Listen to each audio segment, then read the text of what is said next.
Que Dieu vous bénisse et que la grâce de Dieu, mais aussi sa miséricorde, soit avec toutes les personnes qui me suivent en ligne, chrétiens comme musulmans. Je suis votre frère, le frère Jérémie d'Almeida Wycliffe.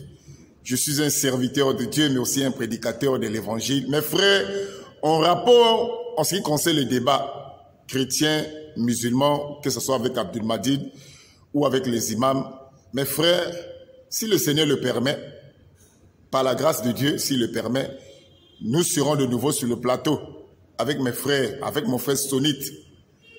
Je crois que la plupart des personnes connaissent le frère Sonite. Avec tous les frères avec qui nous étions sur le plateau lorsque nous avons lancé le défi à Abdul Majid, nous allons retourner sur ce plateau. Parce que Abdul Majid, c'est vrai que pour le moment, il est en train de fuir. Vous savez pourquoi il fuit? Il fuit parce qu'il a commis beaucoup des erreurs. Sur le livre de Daniel, il a commis des erreurs. Il est allé même très loin dans ses erreurs, faisant de Mohammed, son prophète, le sauveur de l'humanité. Et la dernière erreur qu'il a commise, vous savez c'est quoi? Après le débat que nous avons tenu sur le plateau, Abdul Majid est retourné sur le plateau, il n'était pas satisfait. Il est retourné sur le plateau, lançant encore un défi à tous les pasteurs de Brazzaville.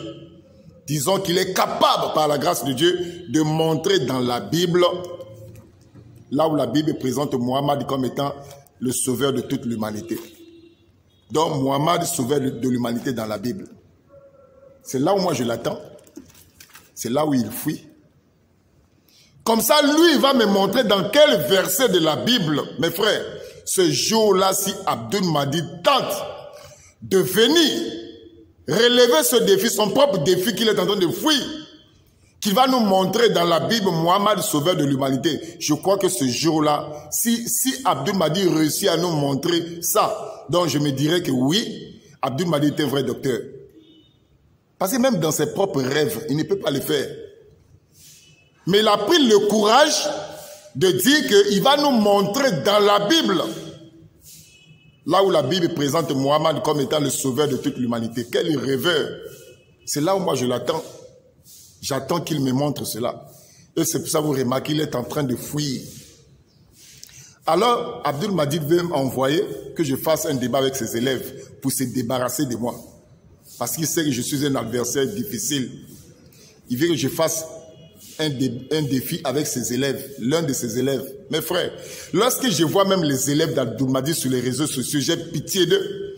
Les élèves qu'il a fabriqués là. Aucun d'eux ne sait faire un débat. Je vous avais dit que ce sont des poseurs de questions. Ce ne sont pas des débatteurs. Le débat, ce sont des exposés. Le débat, c'est le choc des idées. Mais lorsque je vois ces fameux élèves d'Abdul Majid, en commençant même par la Côte d'Ivoire, ils sont nuls, comme j'ai jamais vu. Ils viennent chez toi pour te poser des questions. Qui est Jésus? Qui est Marie? Qui a envoyé Jésus? Ça, vous allez appeler ça un débat. Ça, c'est un débat. Le débat, c'est le choc des idées. Parce qu'à moi, lorsque tu viens à moi de cette manière-là, je te dirais, mon frère, tu es venu me poser des questions ou tu es venu faire un débat? Ils sont nuls. Ils sont nuls. Aucun d'eux a passé par la Côte d'Ivoire. S'il y a d'autres qui sont au Bénin, ils sont nuls. Tous ces élèves d'Abdul Majid. À Kinshasa, n'en parlons même plus. À Brazzaville, oh là là, ça, c'est la poubelle. Ils sont nuls. Tous ceux qui se réclament d'Abdul Majid, ils sont nuls dans le débat.